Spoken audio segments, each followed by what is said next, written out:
Hi, my name is Gibson, and I'm the co-owner and creator of the Personal Development School.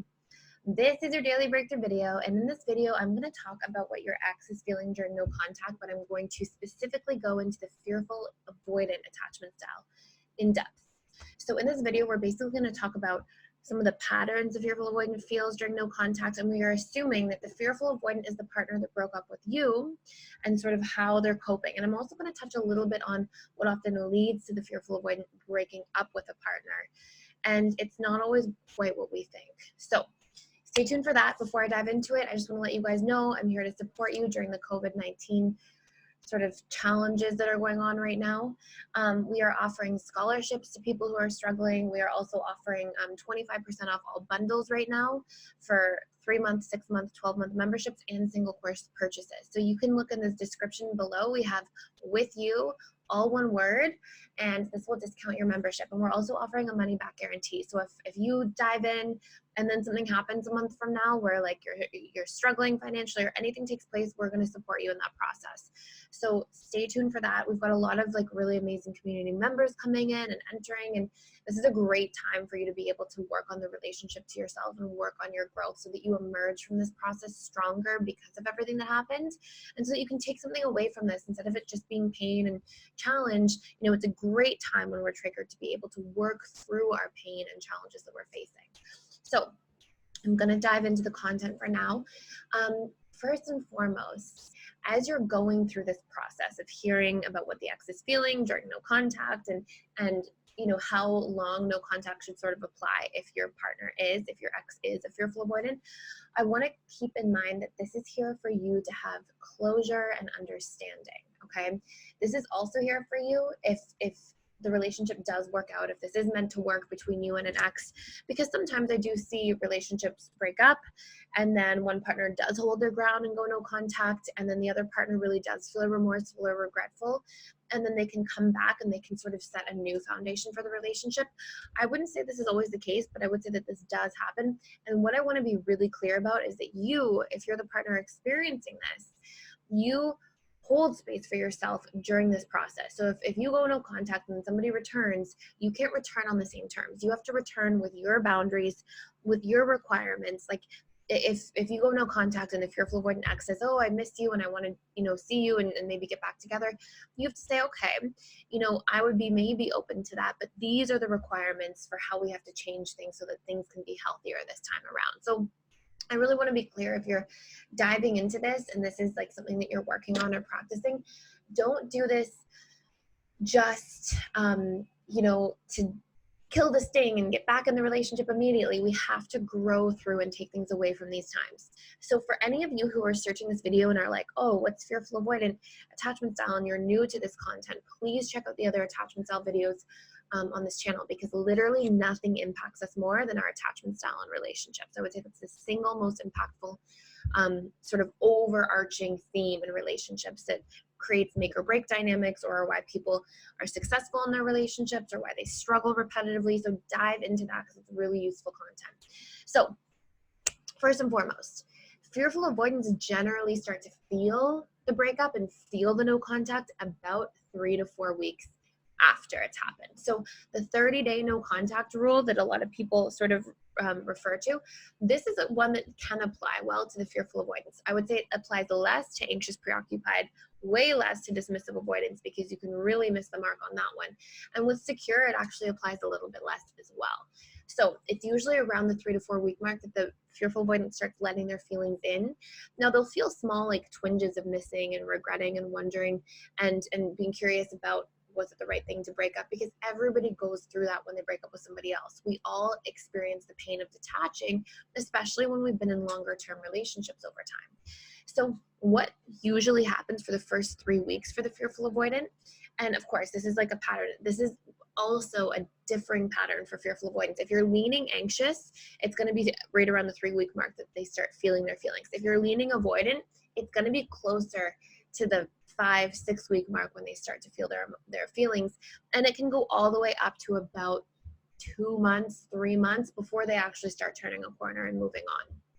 So what generally happens is initially the fearful avoidant doing the breaking up feels free, feels like, oh my gosh, I'm free, I did it. And then it's not uncommon for fearful avoidance to start engaging in more like self-destructive activities. So these can be things like, drinking more often, smoking, partying, binge eating. It's not uncommon that fearful avoidance attempt to process their feelings through actual like self-destructive behaviors. Why? I can go into that in a different video, but as a general sort of high level overview, fearful avoidance tend to have a little bit more trauma stored subconsciously than other attachment styles, and maybe not more in terms of like how intense the trauma was, but they tend to have more categories of trauma, more triggers. So, the emotional neglect might be more severe for a dismissive avoidant, for example, but fearful avoidance might have some emotional neglect, some abandonment wounds, some trust trauma or feeling, that they can't trust other people because of early childhood experiences, some fears of not being enough. Like they tend to have a lot of different things happening at once. And often breakups, even if they're the ones doing the breaking up, can trigger multiple of those things. Now, that's not a cue for you if you're the partner or the ex of a fearful avoidant to feel guilty for them and then try to reach out and make the relationship work, and don't use that as an activating strategy.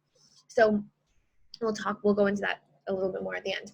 But often what happens, similar to the dismissive avoidant, is that the fearful avoidant can feel relieved from a breakup, but they don't necessarily feel better overall, like as a human being. They're not necessarily more joyful and happier during that first few weeks. They're just kind of like repressing more and dealing with things in sort of a strange or funny way. Around 3 to 4 weeks, they will start to feel the weight of their decisions. Fearful avoidance and dismissive avoidance are both good at sort of repressing their feelings a little bit more in different ways. Initially, because these are their coping and protective mechanisms. And sometimes they can think, oh, I don't feel that bad. But when they start feeling like enough time has passed that it won't hurt that much, then they start to sort of peel back those layers of coping mechanisms and they start to experience their emotions a lot more. And it's around this time that they can begin to question their decision. And this can manifest itself as like curiosity, doubt, regret, all these different sorts of things. So during this time, the fearful avoidant, differently than the dismissive avoidant, tends to like want to be open to contact, and often they can be really open to getting back together during this time.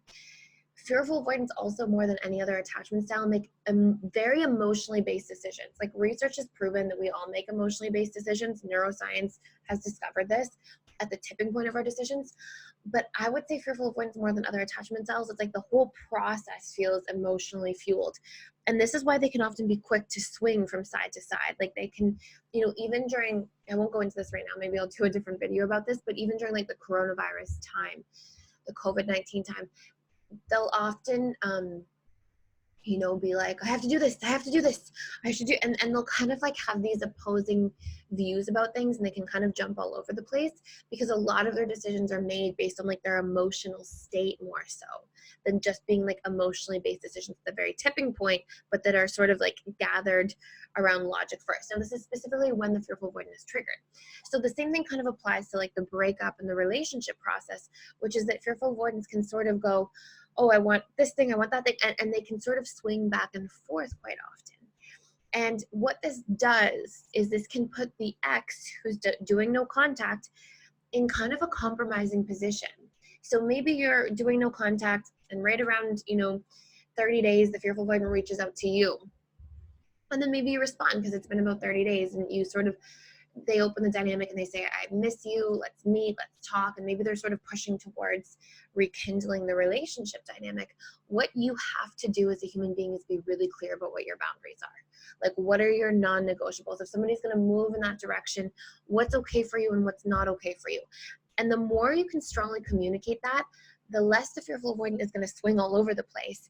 And if you don't communicate your boundaries and non-negotiables, what is more likely to happen is you're going to end up in a situation where the person's hot and then they're cold again, and then it triggers you, and then any unhealed wounds or attachment traumas are going to come out in you, and there's going to just be like sort of this toxic dynamic again.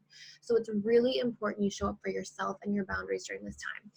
I have I'll do another video with sort of signs of what people are feeling during the breakup times in a little bit more detail, but I also have like how to heal from a breakup as a course that's coming out soon in the personal development school.